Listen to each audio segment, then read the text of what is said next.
Hola, ¿qué tal? Muy buenos días a todos y a todas. Agradeciendo que nos acompañen el día de hoy a otra conferencia más, principalmente la última que tenemos en este año. Como pueden igual observar, cada mes siempre tratamos de identificar algún tema, conferencia, taller en el que podamos compartir, charlar y sobre todo compartir información que consideramos relevante. Y justamente el día de hoy, cerrando con estas conferencias, el tema principal va a ser educación e inclusión. El día de hoy nos acompaña el maestro Daniel Velázquez, quien el día de hoy nos va a estar proporcionando algunos, vamos a decir, datos interesantes, información, etc. Y sobre todo, como ya anteriormente estudiantes o personas externas que nos acompañan, pueden ir dejando sus preguntas, dudas en el chat. Con mucho gusto nosotros les vamos a ir dando respuesta una vez finalizado lo que sería el tema. Muchísimas gracias, maestro Daniel, por acompañarnos el día de hoy. Es un placer poder colaborar. Muchas gracias por la invitación. Es un placer y es un honor estar aquí con ustedes en esta conferencia, como es la última del año.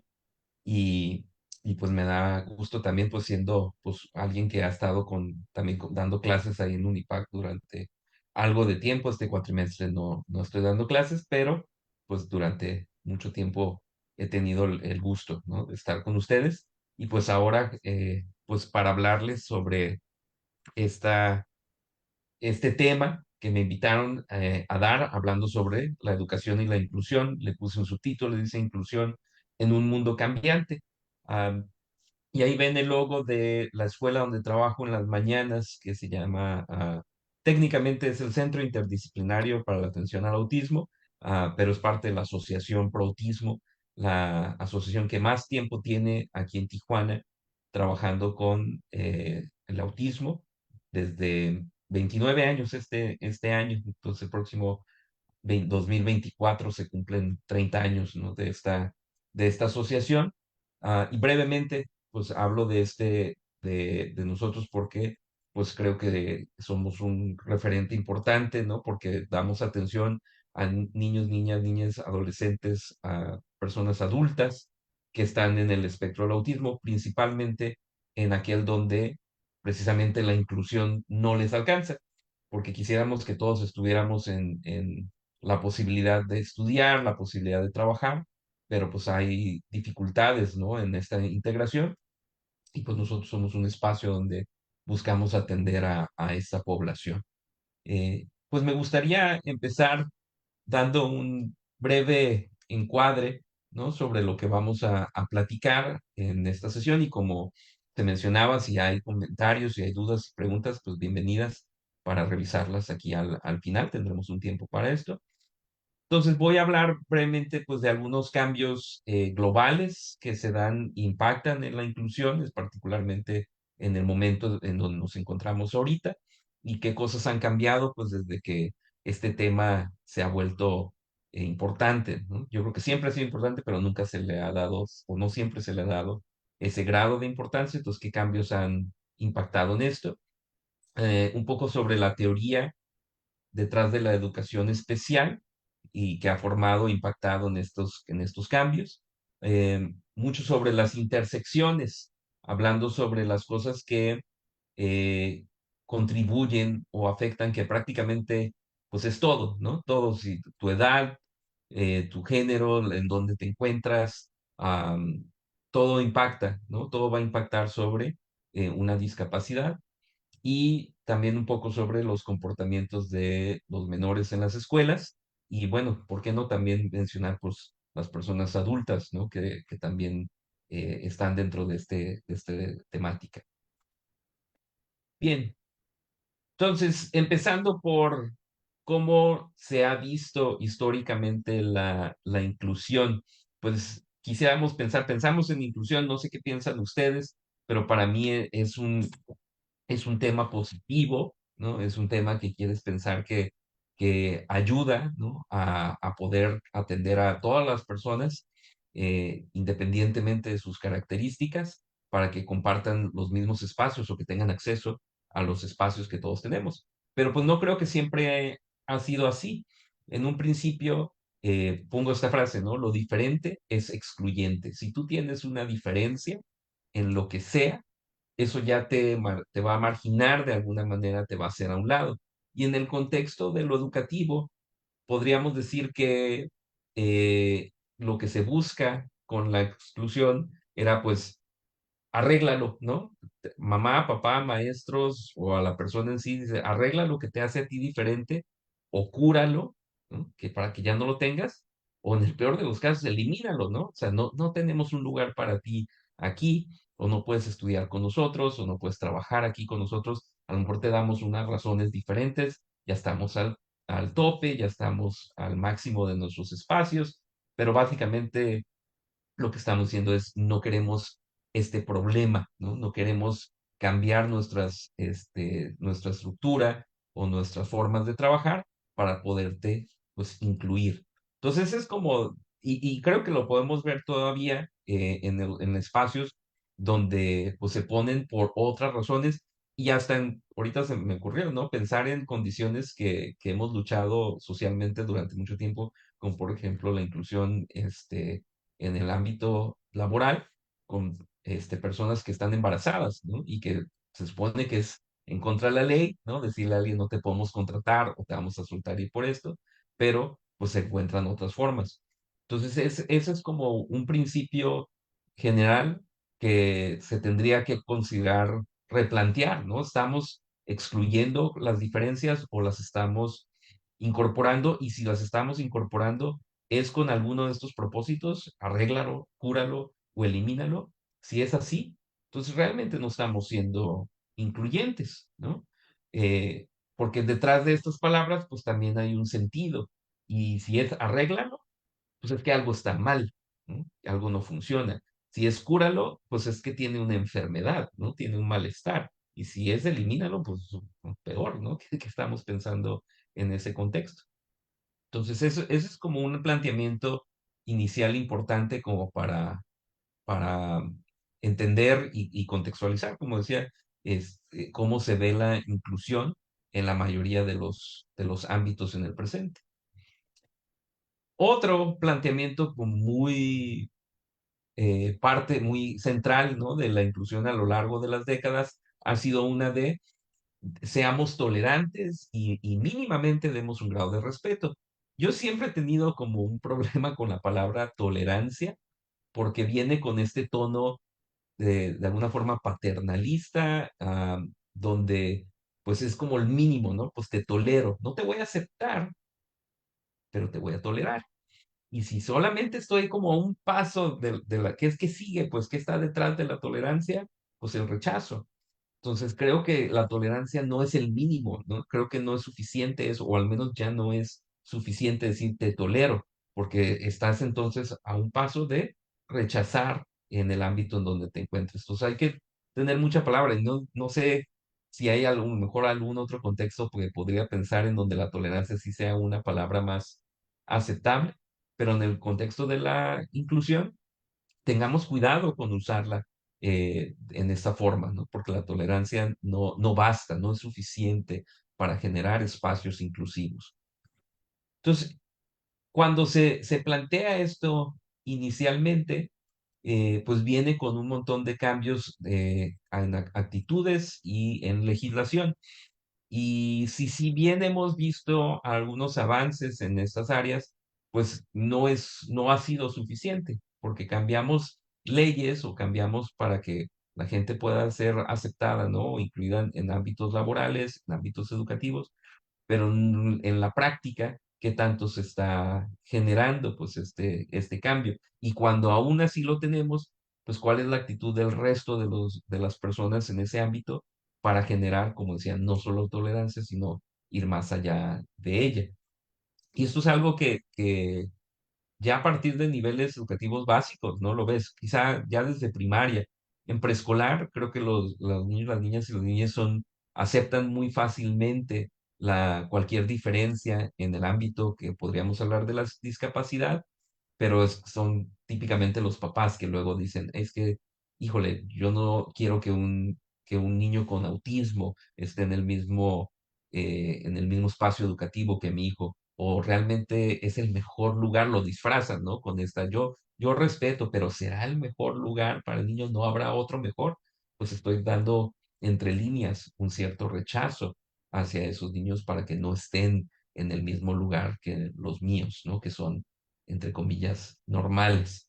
Por cierto, ahorita que usé esa palabra y no lo puse en esta presentación, pero no voy a estar usando esa palabra como de normal y obviamente no anormal. Am, Prefiero el uso de palabras como neurotípico y neurodiverso, ¿no? Como para hablar de algunas situaciones que, que pues creo que van más allá de la tolerancia, am, porque pues hablar de alguien, niños normales, implica que los otros niños pues no lo son. Y pues lo son, tienen diferencias. Y por eso hablamos de estos conceptos de neurodiversidad, y neurotípico. Algunos ejemplos de inclusión como se ha venido realizando. Ah, yo he trabajado en el ámbito de la psicoterapia ya 18 años, creo, este año, y, y me ha tocado muchos casos de atender a personas en este espectro, ¿no? De neurodiversidad. ah, y estas son como de los ejemplos más prevalentes, ¿no? De lo que pasa cuando tenemos una situación así. Les limitan el tiempo en la escuela, ¿no? Le dicen, pues el niño o la niña puede venir lunes, miércoles y viernes, o martes y jueves a la escuela, por su bien, por supuesto, ¿no? Lo disfrazamos en algo que se supone que es para el bien de esa persona y no es como que para todos los demás. Entonces le limitan el tiempo o lo ponen como medio tiempo que pueda asistir. Les presentan un currículum alternativo, ¿no? Le dicen, ahora tú vas a hacer estos, mejor no hagas estos trabajos tan muy difíciles para ti, vas a hacer estos otros, pero no hay adecuación curricular. Y quienes están en el ámbito de la educación, yo creo que entienden muy bien este punto, porque pues el eje, ¿no? Central de la adecuación es que pues siga topándose con los mismos objetivos, aunque los haga por medios diferentes. Entonces es buscar estrategias que realmente le queden a esa persona y no nada más sustituirla por otro trabajito que según compense, ¿no? El no hacerlo. O de plano, muchas veces también es, pues no lo hagas, que no haga el trabajo, que no lo entregue, pero y así pues tampoco está cumpliendo con los objetivos de la materia o del curso. Otro, acceso restringido o limitado, es decir, pues sí puede entrar a la escuela, pero no va a poder hacer ninguna de estas otras actividades que nosotros tenemos, ¿no? No va a poder ser parte del equipo de fútbol o no va a poder ir a la práctica de artística o algunos otros beneficios o algunas otras cosas que tenga o que ofrecer un espacio en la escuela. Y entonces, pues, entonces, ¿qué tanto realmente estamos hablando de inclusión? Si nomás es una inclusión, pues, como está ahí en la pantalla, entre comillas, ¿no? A ciertas cosas. Y el cuarto que dice sin acceso como tal al aula. Y este se me hace interesante también porque en la pandemia, o yo diría en este periodo de regreso, como el año pasado de la pandemia, am, algunos niños y niñas tuvieron muchas dificultades para regresar al aula y les dijeron, pues está bien, quédate en tu casa, ¿no? Ya los demás vamos a regresar y tú te quedas y se les seguía dejando estar en línea o nomás se les subían los trabajos, pero no se les daba el acceso. Y últimamente eso no fue una solución, ¿no? Porque en agosto o septiembre tuvieron que regresar, ahora sí ya no había alternativa y pues no, nomás se brincó o se prolongó el problema, ¿no? Como pateando el bote. No lo tiro a la basura, nomás lo pateo y últimamente la situación se tuvo que resolver o de plano no se resolvió, mucha deserción en el tiempo que le siguió y durante la pandemia. Bien, entonces ahorita con lo que he estado como introduciendo, generando este contexto, podemos empezar a tener varias cosas en mente. Entonces, estas iniciativas que existen o que han existido en nuestros sistemas educativos, son partes que tratan de ayudar a niños y niñas, personas adultas también, pues a estar bien, ¿no? Tener una calidad o tener un bienestar. Eso es como la idea. Y durante muchas, pues décadas ya, principalmente los y las psicólogas, los que estamos en el campo de la psicología, hemos creado constructos o marcos teóricos donde integramos un montón de diferentes posibilidades y teorías, hipótesis, para explicar por qué los niños y las niñas no les va bien en la escuela. ¿Por qué a estos niños no les está yendo bien? ¿Por qué están teniendo dificultades? Y vamos a considerar con un montón de diferentes factores. Y hemos creado una, ¿cómo le podríamos llamar? Una patologización, o sea, como todo es una patología, todo es un síntoma, todo es un síndrome. Y hemos de alguna manera, también creo que hecho más difícil el trabajo del maestro y la maestra en el aula porque hemos creado un montón de condiciones y categorías diagnósticas, llámale TDA, llámale dislexia, llámale problemas de aprendizaje, discalculia, disgrafia, etcétera, como para hacer una parte de esta identidad del estudiante y les hemos hecho como una categoría de dificultad y de discapacidad para poder atender a estos niños y niñas y niñas. Y ciertamente existen como un montón de factores alrededor, ¿no? Que van a impactar.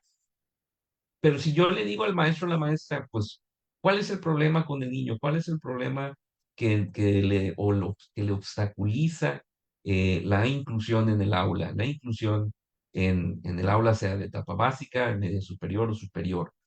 Y están, pues, todos estos factores que le dificultan, ¿no? Está el ambiente, está un aspecto social, está un marco jurídico y legal, ¿no? Que influye también. Es decir, también este año, no sé si sabían, pero es el año del autismo, ¿no? En Baja California. ¿Qué significa eso exactamente? No estoy seguro. No, es- yo asumo que es como parte de estrategias para la generación de conciencia. Pero pues se va a acabar el año y pues el autismo ahí va a seguir, ¿no? Am, entonces, todos estos factores, ¿cómo los integramos para generar espacios inclusivos o para generar la inclusión? Entonces, aquí estoy hablando lo mencionaba hace un segundo, sobre la teoría detrás de la educación especial. Am, ¿Qué son estos constructos que hemos puesto en un pedestal que generan una forma de atender la discapacidad o la educación especial como un reto, como algo que hay que arreglar, ¿no? Como algo que la solución va a estar en que el niño, la niña esté en una categoría como los otros niños. Entonces, en lugar de ampliar la categoría, en lugar de hacerla más grande para incluir a todas las personas, hemos hecho estas cajas, ¿no? Hemos dicho, estos son los de educación especial o estos son los de necesidades educativas especiales. Son y ahí nos vamos hacia atrás y encontramos pues palabras con las que ya hasta me incomoda, ¿no? Decir en voz alta. Yo cuando estaba estudiando hablábamos del retraso mental, ¿no? Y ahora decir retraso mental me genera una incomodidad, ¿no? Porque no creo que es la mejor forma de hablarlo. Incluso cuando hablamos de trastornos, ¿no? Trastornos de déficit de atención, trastornos del espectro autista, la palabra trastorno también ya me empieza a generar, ¿no? Una incomodidad. Y hay un segmento, pues, de estas comunidades y estas poblaciones que están peleando por cambiar estos términos. Por ejemplo, con uno de condición, ¿no? Condición del espectro del autismo. Y dices, pues, ¿qué tiene? ¿No? ¿Qué tiene que sea cambio? Pues no sé quiénes de los que estamos presentes tienen alguna de estas etiquetas o les pusieron alguna de estas etiquetas, pero así muy similar a una etiqueta de veras, cuando la tratas de quitar, la quitas y deja ahí como una marca, no, no se quita tan fácilmente. Entonces, esto, pues, lo menciono como para que pensemos qué tanto impacto tiene que veamos o que una generación, o más bien múltiples generaciones, han crecido con esta perspectiva de que la educación especial es algo que está roto y hay que arreglar, o esto es algo que es muy difícil y que a lo mejor las escuelas no son el mejor espacio para estos niños, niñas y niñas.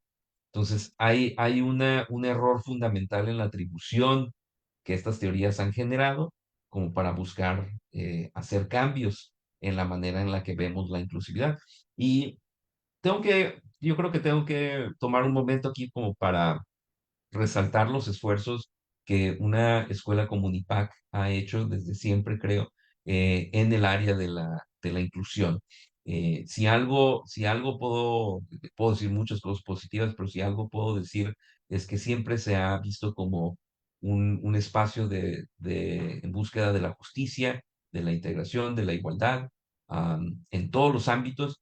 Y pongo estas imágenes no nada más limitadas como al campo de lo que podemos hablar de la discapacidad, sino también otros aspectos como cuestión de género, porque pues también, como decía en la segunda diapositiva, todo lo que es diferente genera exclusión. Entonces, en tener estos espacios, yo les diría psicológicamente seguros, ¿no? Donde un niño o una niña pueda ser sin tener que preocuparse de ¿qué me van a decir si levanto la mano? ¿Qué me van a decir si no levanto la mano? ¿Qué me van a decir si me integro o no me integro? Qué me van a decir? ¿Cómo me van a juzgar? ¿Cómo me van a ver? Entonces yo creo que todos hemos pasado por algún momento neurodiverso, neurotípico, donde hemos sentido ese juicio del maestro, la maestra, de quien nos da clases, del mismo grupo, del mismo salón. Entonces, si yo les pregunto, ¿tenemos en sí espacios psicológicamente seguros? ¿Te sientes psicológicamente segura, seguro, con seguridad de estar en el espacio educativo al que perteneces? Ya sé que estamos hablando ahorita en ámbito profesional, universidad, pero aún así haría esa pregunta, porque si bien ya no prevalecen los maestros que me tocaron a mí, ¿no? Que te hacían llorar o que te hablaban bien feo, te gritaban, pues todavía puede haber algo de eso. Entonces eso creo que es una pregunta pues importante que realizarnos y en la parte de la intervención, como también cuestionar y decir, a ver, ¿cómo podemos cerciorarnos de que este espacio, más que, y aún, claro que es importante, ¿no? Que tenga accesos, que tenga rampas, que tenga elevador o según sea el caso, ¿es psicológicamente seguro? ¿Sí o no? ¿Cómo podemos verificar esto y el impacto, ¿no? que tiene en la niñez?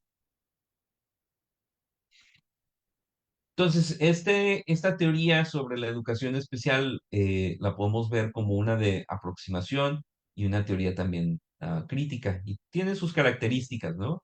En la parte de la aproximación dice perspectivas esencialistas que buscan diferencias y discapacidades desde como la patología, como hablaba hace un momento. Entonces, tienes algo que te hace diferente, tienes algo que hemos categorizado en la versión revisada del DSM-5 o en el CIE-11, pues entonces ahí se resalta a partir, ¿no? de la enfermedad, a partir de una patología. Desde un construccionismo social se interpreta y presenta la discapacidad como un constructo social, ¿sí? Como algo que nosotros elaboramos a partir de ideas y de conceptos, de cómo se hace típicamente en el campo de las ciencias sociales, para definir a partir de una idea que extendemos con la explicación, con la teoría. El tercero dice adaptabilidad, ¿no? Donde la discapacidad viene de una ahí me equivoqué, dice mala adaptación al ambiente. Entonces es como un problema que le atribuimos a la persona, ¿no? Tú tienes esta discapacidad porque tú no has podido adaptar correctamente a los espacios que ya existen. Pues estos espacios probablemente se generaron sin considerar, ¿no? las características de todas las personas. Y el cuarto dice movimientos sociales de discapacidad. Acaba de pasar, ¿no? El Día Internacional de la Discapacidad, el pasado, mm, que fue el domingo, me parece, el día 3 de diciembre. Y tenemos pues varios días que giran alrededor de estos diferentes movimientos. el 2 de abril, ¿no? Es el Día Internacional de Concienciación sobre el Autismo. am, se me hace siempre curioso porque ese mes, pues probablemente voy a estar dando muchas pláticas, ¿no? Que me invitan a dar en empresas, en escuelas, ahí mismo en la asociación. eh, y pues ahí terminan, ¿no? Así como el resto del año, dónde queda esa conciencia.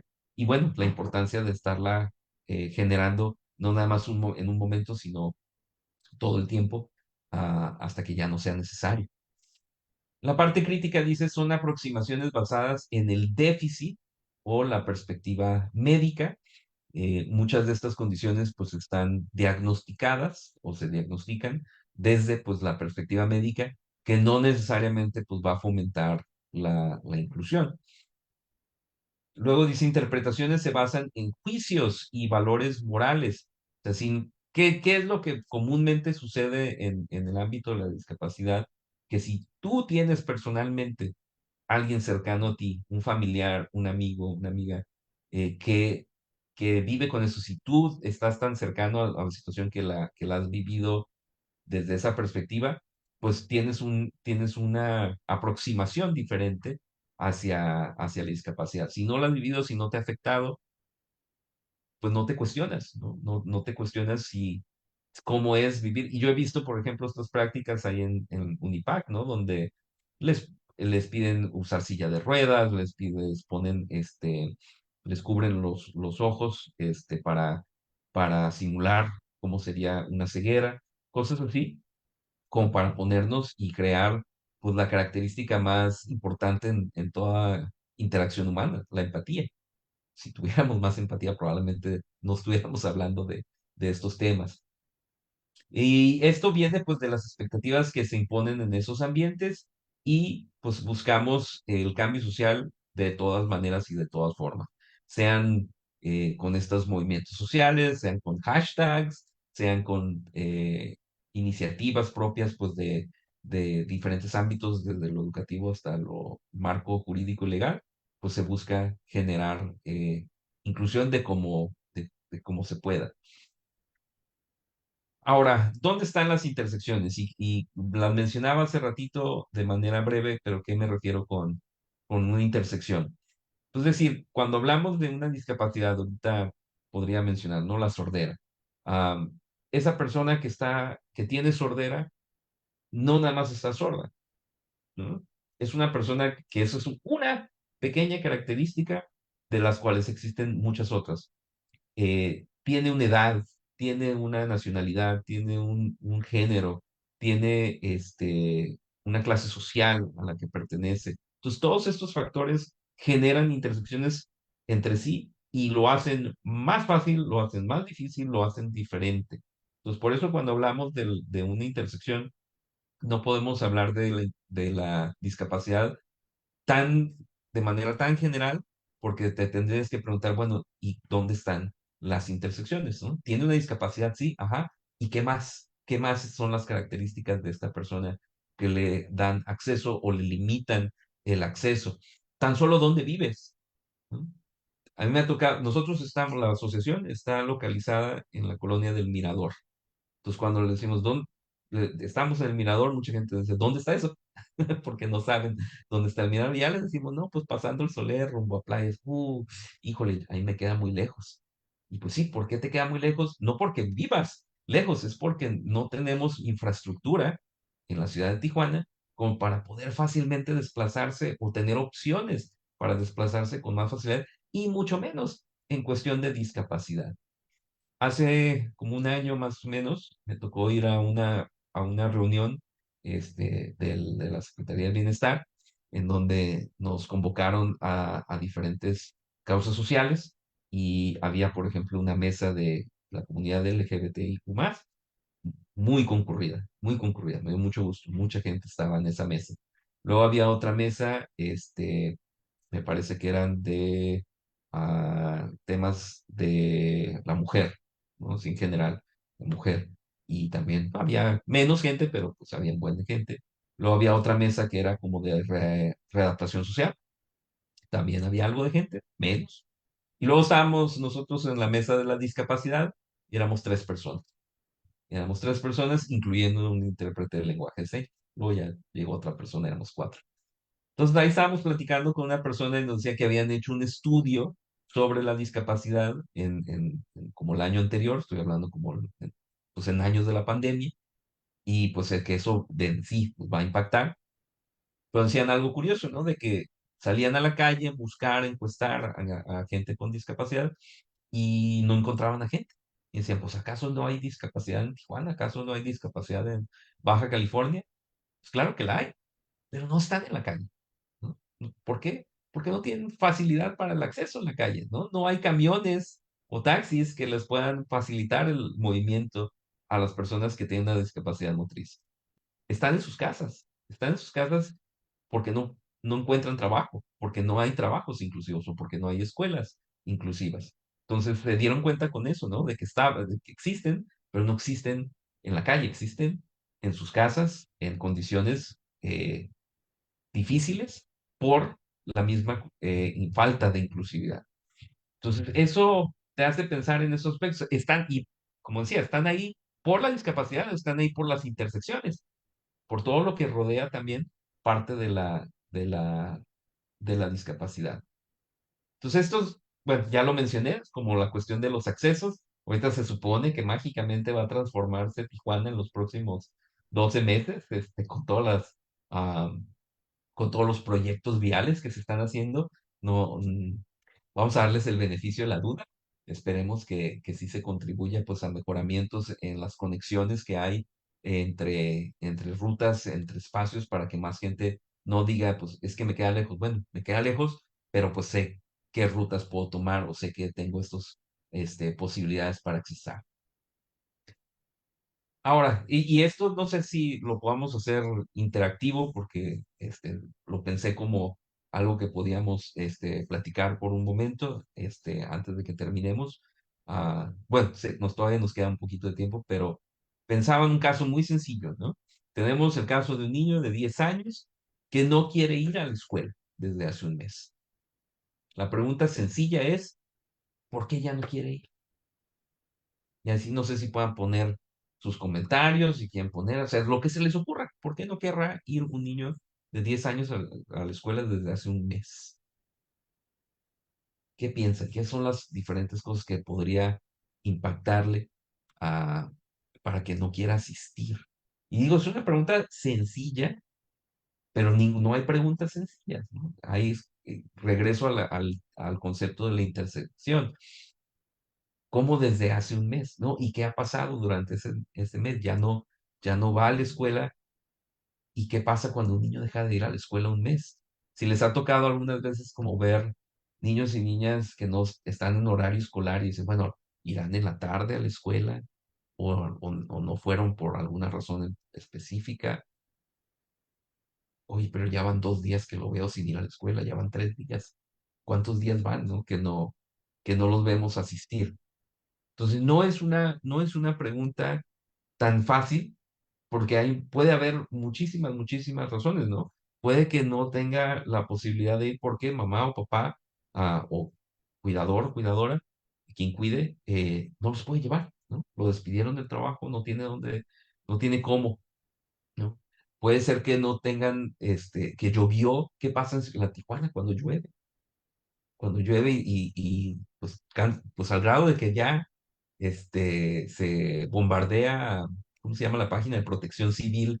Cancelen clases, cancelen clases, cancelen clases, ah, ante la mínima lluvia, pero pues no hay lluvias también mínimas, porque pues estamos, de nuevo, este marco de referencia, dices, ay, es que pues para mí es fácil, ¿no? Agarro este transporte o tengo carro, pues ya eso es otra cuestión muy diferente, pero hay muchas, muchas, muchas partes de Tijuana que sí se descomponen, ¿no? Cuando pasa algo así, o los vientos o demás. Bueno, que se conecten en línea, como pues también eso es otro tema, ¿no? Y ya lo vivimos. Nos tenemos que conectar todos simultáneamente y demás. Bueno, entonces, y ya de ahí entrar a otras cuestiones que pueden ser de aprendizaje, de discapacidad o de bullying incluso, ¿no? Otras razones por las que el niño o la niña no quiera ir. Entonces, si ustedes piensan en todas estas posibilidades y están en estos campos de la psicología, de la educación, en la área psicopedagógica. Tu trabajo inicial sería el ver cómo se conectan todas estas diferentes cosas. Y piensas, y eso siempre cuando he dado clases como de entrevista, de, profe, ¿cómo una hora es mucho tiempo para hablar con la persona? Una hora no alcanza para revisar esto. Si tuvieras que cuantificar el número de preguntas, el número de intervenciones que tú haces en el transcurso de una hora, verías qué tan poquito tiempo es, como para averiguar todas estas cuestiones que hacen intersección, como mencionaba hace un momento. Voy a brincar esto un poquito. Aquí una frase, dice, no hay una base de conocimiento separada para enseñar a niños, niñas y niñas que tengan una discapacidad de aprendizaje, porque esto es como una propuesta que muchas maestros y maestras me han dicho, pues, ¿no será más fácil tener aulas para niños con discapacidad? ¿No será más fácil hacer aulas para los que tienen TDA, para los que tienen autismo, para los que tienen estos trastornos o problemáticas? Y así como, pues, no, el tema, ¿no? Es inclusión y me hablan de estrategias para excluir. Entonces, sobre las intersecciones, ya lo mencioné, pero lo quiero dejar muy claro. Ahí hay una intersección que tiene que ver con las expectativas que tenemos para los niños, las niñas en el ámbito de la educación y la cultura que está detrás de esa inclusión-exclusión y preguntas que nos podemos hacer como, pues, estas, ¿no? ¿Cómo nos convertimos en las personas que somos? ¿Cómo nos convertimos en personas que incluyen? ¿Cómo nos convertimos en personas que excluyen o han excluido históricamente? Si tenemos diferencias, ¿de dónde provienen estas diferencias? Y todas las tenemos, ¿no? Independientemente que te categorices como neurotípico o neurodiverso. Si usas lentes, eso ya es una diferencia. Si se te hace como, ay, me distraigo mucho, si me siento en esta parte del salón, bueno, entonces eso ya también es una diferencia. Pues todas las tenemos, grandes y pequeñas. No nomás van en esta categoría, pues, de discapacidad. Y por este otro lado hay estos contextos, y dice privilegio y opresión. Si estamos ahorita conectados, si estamos teniendo la posibilidad de ir a una escuela que es particular, que es privada, pues eso ya es un privilegio. Ahorita decía que si tienes transporte, si tienes la posibilidad de ir en transporte, eso es un privilegio. Si tienes la oportunidad de tener carro, eso ya es otro privilegio. Si tienes computadora personal, si estás conectado ahorita en tu laptop, si estás conectado, todo eso impacta en privilegio y se ha hecho como una palabra que a la gente no le gusta, no me hables de privilegio, pero pues lo tenemos, ¿no? Lo tenemos. Y si lo tenemos, ¿cómo lo usamos y cómo lo vivimos y cómo se crea para este, tener eh, categorías de, de impacto social? Como dice aquí, dice experiencia simultánea, eso es como una definición más concreta, ¿no? De las intersecciones. Dice experiencia simultánea de categorías sociales y la forma en las que interaccionan para crear sistemas de opresión, dominación y discriminación en el ámbito de la discapacidad. Entonces, si nosotros tenemos estas experiencias y las estamos usando para oprimir, para dominar y discriminar, pues obviamente hay que cambiar la tendencia, ¿no? de esta curva. Entonces, ya para ir empezando a cerrar, ¿no? esta sesión, esta plática, dice, ¿cuáles son mis privilegios? ¿En qué plataforma tengo o qué plataformas tengo para poder hablar sobre los beneficios que me han tocado o con los que he crecido, con los que he tenido, que me ayudan a ser parte de una esfera, de un grupo, para tener un privilegio social, para tener un privilegio. Si eres hombre, eso ya es un privilegio tremendo, no lo elegiste, o sea, es algo con el que de plano ya está instalado. Lo he platicado varias veces, ¿no? Como en la consulta, yo doy consultas a veces en la noche, 7, 8 de la noche, y mi compañera ahí en el consultorio me ha dicho, pues que yo no me siento segura a esa hora. Y yo, pues, ¿por qué? Bueno, es un privilegio que yo tengo, ¿no? El ni siquiera haberme pensado, considerado esta parte, eso ya es un privilegio. Si yo veo, si yo escucho, si yo camino, si yo tengo acceso a mis sentidos, eso ya es es un privilegio también con el que ya tienes, no tuviste que hacer nada, ya lo está.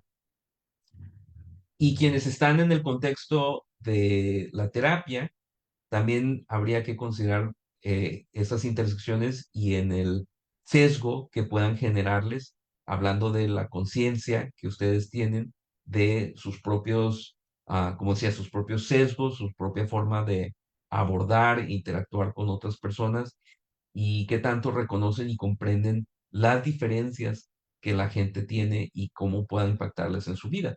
Como decía, si yo no, si yo no la he vivido, generalmente no he tenido este acercamiento, a lo mejor a través de una clase, a lo mejor a través de una persona que he visto a lo lejos, pero si yo no me he puesto en el lugar del otro, si no me he puesto a considerar cómo es, pues entonces es un ejercicio que los invito a hacer, ¿no? A tomar conciencia, reconocer y comprender las diferencias, sean cuales sean, si ya precisamente hablando de discapacidad o como sea, como tal, diferencias, ¿no? Cómo es ser diferente y no tener las mismas características que yo tengo. Por último, ¿qué implicaciones va a tener esto? Pues va a generar un conocimiento de uno mismo, ¿no? Dice conciencia y conocimiento de uno mismo, de mis valores y de mis creencias personales, ¿no? Me voy a conocer, me tengo que conocer muy al fondo si quiero practicar alguna de estas carreras para saber cómo impactan esas creencias y esos valores y cómo tenerlas contempladas para evitar discriminar, para evitar generar exclusión. Conciencia de otras personas y sus identidades. Si yo tengo en mi aula o en mi consulta alguien que es parte de condiciones diferentes, de capacidades diferentes, qué tanto yo estoy letrado pues en estos temas como para poder atender. Y conciencias de aspectos sistémicos, porque pues pienso que todo interactúa, todo está conectado, pues cómo afectan estos aspectos y estas intersecciones. ¿Qué implica también? Dice conocimiento sobre desarrollo y educación, ¿no? Cómo puede afectar aspectos y desenlaces sociales, emocionales, académicos y conductuales. Pues tenemos que tener una base muy sólida sobre teoría del desarrollo, teoría pedagógica, teoría educativa, como para poder entender cómo se manifiestan las condiciones en el aula y pues poderlas atender, ¿no? Porque como implicaba hace rato, pues no nos pagan ni más ni menos para atender a una población u otra. Nuestro trabajo es atender a todas las personas.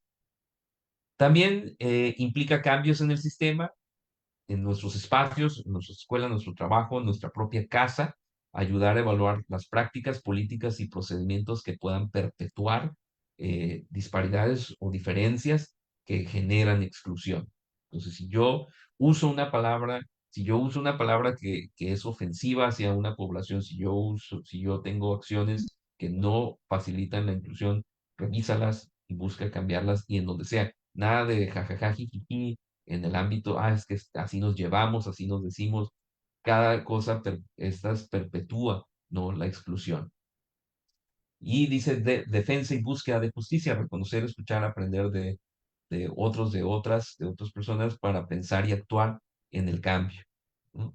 A partir de que no nomás decimos, bueno, como decía al principio, yo tolero, ¿no? Pero no hago nada, pues no es suficiente, ¿no? No es suficiente tolerar, tenemos que buscar ayudar y promover pues las voces de las personas que están en estas secciones más marginadas, pues para generar, aquí viene, dice inclusión y exclusión, eh, y en estas espectros, ¿no? Como de grupos pequeños y grupos de apoyos, asociaciones, clubes, o sea, tenemos, si dices, no quiero ir a marchar, no quiero ir, bueno, en tu propio aula, ¿no? Haces equipo con todas las personas o nomás con las que te caen bien o con las que normalmente trabajas, ¿no? Busca diversificar, ¿no? Busca atender a otras. Y si tienes más espacio, pues busca generar o contactar con grupos que hagan solidaridad, ¿no? Con estos aspectos, o de plano,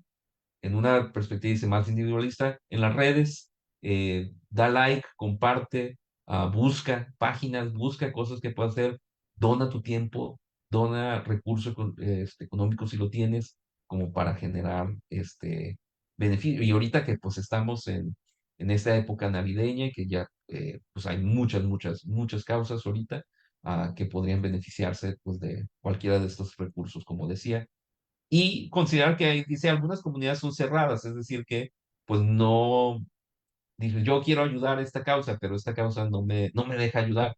Bueno, pues es que esta causa tiene sus características y tiene una comunidad muy específica. No es que te estén excluyendo a ti, es que a lo mejor tienen ciertas experiencias que les han hecho poner distancia, poner barreras. Tú no tienes que ayudar necesariamente a esa causa, puedes ayudar a otra. Entonces, eso es como algo para las personas que son aliadas, ¿no? A diferentes causas, considerar, no te tienes que aliar con todas, tienes que buscar aquella que necesite de tu apoyo y que te pueda integrar. Muy bien, pues con esto voy cerrando, estamos creo que a tiempo, les agradezco pues la atención que me pusieron durante estos 45 minutos más o menos. Es, la página de la asociación es proautismo.com. No la actualizamos porque no tenemos presupuesto para hacerlo, pero también estamos en Facebook con ese mismo nombre de Asociación Proautismo y ahí esa sí se actualiza con un poquito más de frecuencia. Muchas gracias. Gracias, maestro, agradeciendo sobre todo también a los oyentes o las oyentes que se encuentran en este momento conectadas o a las personas que posiblemente en unos instantes más tarde o en unos días puedan estar consultando o visualizando lo que sería esta conferencia. Aprovecho finalmente en este caso para ir leyendo algunos de los comentarios que dejaron algunos estudiantes respecto a la actividad que mencionábamos sobre cuándo deja de ir algún niño o niña a lo que sería la escuela durante cierto lapso de tiempo, ¿no? Algunos de estos comentarios podría ser por discriminación, podría ser de que algo pase en la escuela como hostigamiento o podría ser de que no recibe el suficiente apoyo. Agradeciendo a María, Jessica y Diana por sus comentarios. Igual todavía nos encontramos a tiempo, si gustan dejar en lo que sería en la fanpage algunos de los comentarios, nos encantaría. Y aprovechando en unos instantes, lo que vamos a estar realizando es dejando las redes sociales de Prautismo para que puedan consultar, visualizar, si necesitan en este caso ponerse en contacto, tienen alguna duda, con mucho gusto pueden consultar las redes sociales o los diferentes medios de difusión con los que cuenta la unidad. Siempre bienvenidos, les damos la bienvenida pues a aquellos que gusten conocernos, que quieran ir a visitar, como decía, pues quieren este, donar tiempo o para quienes buscan hacer am, servicio social y prácticas profesionales también. Ahorita ya van a terminar unas estudiantes de servicio y pues tenemos espacio. Si alguien Justamente invitando a la comunidad a unirse, ¿no? A los diferentes procesos, en este caso para ir vinculándolos, ¿no? Bueno, están dejando en lo que sería, ahorita les pongo los medios de difusión. Yo creo que por el momento no hay comentarios, pero me gustaría ir cerrando esta conferencia, sobre todo con algo que hemos estado, bueno, comentando a lo largo de estas conferencias o a través de este tiempo, es sobre todo en hacer conciencia y visualizar en que debemos de, en este caso, ver a la persona no por alguna necesidad, alguna discapacidad, etc., sino verla como persona, ¿no? Reconocerla. En este caso, yo, Claudia, hola, mi nombre es Claudia, y no en este caso, mira, la chica de lentes o esta persona, etc., ¿no? Entre los diferentes comentarios, como desde acciones, vamos a decir, simples o pequeñas, podemos generarles de diferentes cambios, ¿no? correcto, A sí, partir, pues a partir de esto, agradeciendo, maestro Daniel, por este tiempo, espacio y sobre todo colaboración a lo que sería la organización y es un placer como siempre trabajar en. muchas gracias, Claudia, muchas gracias por la invitación y pues ahí estamos al pendiente de cualquiera. Vamos a tener periodo vacacional ahorita en la segunda mitad de diciembre, como muchas escuelas e instituciones, pero ahí estaremos estas semanas y regresando en enero. Ahí nos pueden buscar a través de la página del Messenger Y también nos pueden escribir por la página por correo de proautismo@yahoo.com también. Nos llegan muchas personas, no nomás en la niñez, ¿no? Que tenían mamá y papá buscando un diagnóstico, sino nos llegan muchas veces jóvenes o incluso personas ya adultas que, que buscan un diagnóstico también sobre el autismo, que es algo que a lo mejor han sospechado o algo que recientemente les han hecho dudar. Y eso es como otra cosa que también buscamos apoyarles. Perfecto. Muy bien, muchísimas gracias a todos y todas las oyentes que nos acompañan y a las personas que nos van a estar visualizando en unos instantes más que hemos tenido por parte del centro comunitario y sobre todo por la coordinación del maestro Daniel Luna por este espacio, ¿no? Muchísimas gracias, maestro Daniel. Un placer. Gracias, buen día. Hasta luego. Hasta luego, buen día.